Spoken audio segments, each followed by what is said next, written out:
We're not gathered here today to observe a social convention devised by humans for mutual comfort and happiness. We're not assembled here just to participate in a mere tradition which has come down to us for centuries and we deem that it's worth preserving.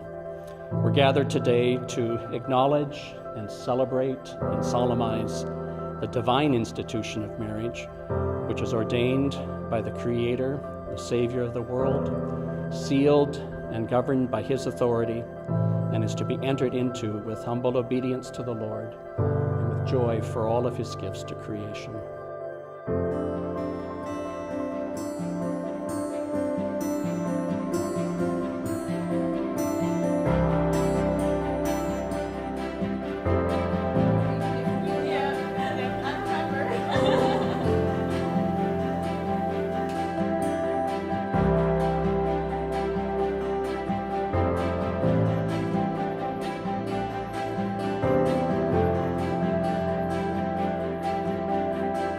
Megan, you might not know it, and BC, you certainly don't, that when Megan was very young, we prayed that someday she would have a godly husband.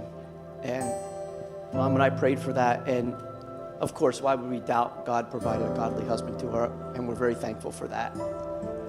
And you look back at life, and today's a highlight for you. When Mom and I got married, it was a highlight for us, but probably the biggest highlight in our lives was when you decided to become a member of the church and pronounce to the world that Jesus Christ was your Lord and Savior.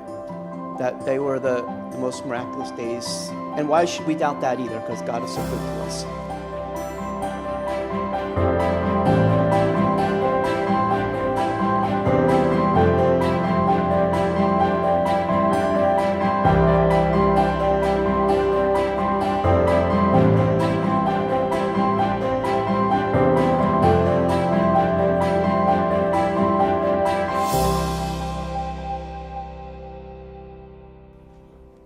I, young Joel Cho, I, young Joel Cho, take you, Megan Elizabeth Laubach, take you, Megan Elizabeth Laubach, to be my wedded wife. to be my wedded wife. And I do solemnly promise and covenant And I do solemnly promise and covenant before God and these witnesses before God and these witnesses to be your loving and faithful husband to be your loving and faithful husband in sickness and in health, in sickness and in health, in plenty and in want, in plenty and in want, in joy and in sorrow, in joy and in sorrow, according to God's holy ordinance, according to God's holy ordinance, until God shall separate us by death. until God shall separate us by death. Richard Baxter said, it is a mercy to have a faithful friend that loves you entirely, to whom you may open your mind and communicate your affairs. And it's a mercy to have so near a friend to be a helper to your soul and to stir up in you the grace of God. As this ring has no end, As this ring has no end, neither shall my love for you. neither shall my love for you.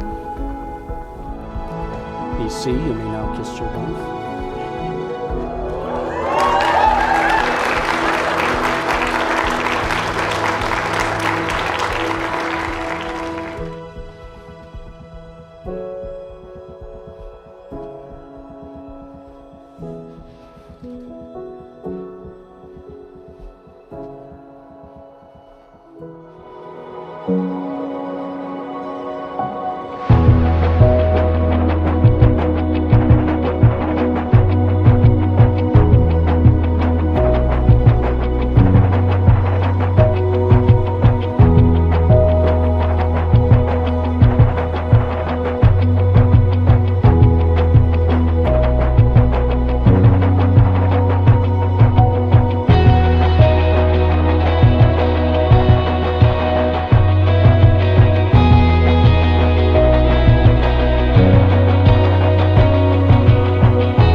seminar on friendship, and one of the books we read was the Treatise on Spiritual Friendship by the Bishop Aelred of Rievaulx. This is one of the things that Aelred says. He says, "Though challenged, though injured, though tossed into the flames, though nailed to a cross, a friend loves always."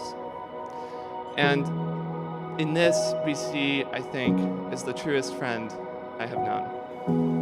When I look at you guys, I see one of the most beautiful couples, not only because of the way you love each other, but I can see God's love in you, and that's one of the most beautiful things to me.